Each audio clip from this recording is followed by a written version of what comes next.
Malkajgiri BJP उम्मीदवार ईटला राजेंद्र ने कहा कि जिस दिन टीआरएस पार्टी ने अपना नाम बदलकर बीआरएस पार्टी रख लिया, उसी दिन पार्टी का तेलंगाना की आवाम से रिश्ता खत्म हो गया।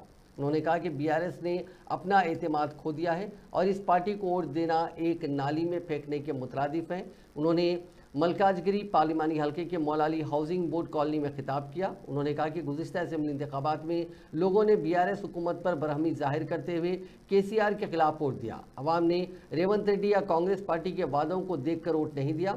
राजेंद्र ने कहा कि असेंबली इंतखाबात में कामयाबी हासिल करने के लिए कांग्रेस पार्टी ने इतने वादे किए थे जिसका तफसीली तस्करा करने के लिए वक्त नहीं मिलता। रियासत की माली हालत को जानते हुए भी कांग्रेस ने धोखाधड़ी के वादे किए। किसानों को 2 लाख का कर्ज माफ करने का वादा पूरा नहीं किया।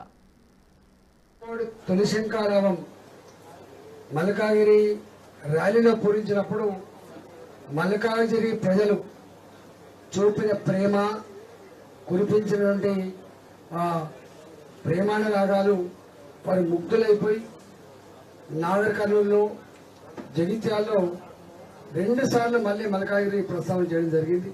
అంటే మల్కాగిరి గంత నోటెడ్ అయిపోయింది.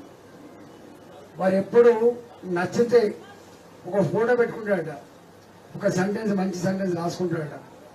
కానీ మల్కాగిరి గురించి మాత్రం 4 ఫోటోలు పెట్టుకున్నాడు, 4 సెంటెన్స్ రాసుకున్నాడు. అంటే గంత ఇంప్రెస్ అయ్యిండు. అందువల్ల రేపు 13వ తారీఖున జరిగినటువంటి ఎన్నికల్లో ఈ దఫా గతంలో అంటేనే కొన్ని సెక్షన్స్ ఓట్లు లేకపోయేది.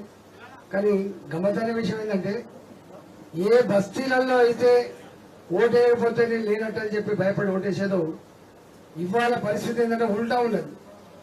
ఇవాళ పాష్ కాలనీలు అని చెప్పబడే గేటెడ్ కమ్యూనిటీలో కానీ అపార్ట్మెంట్లలో ఉన్న వాళ్ళు కానీ పెద్ద పెద్ద పొజిషన్లో ఉన్న వాళ్ళు కానీ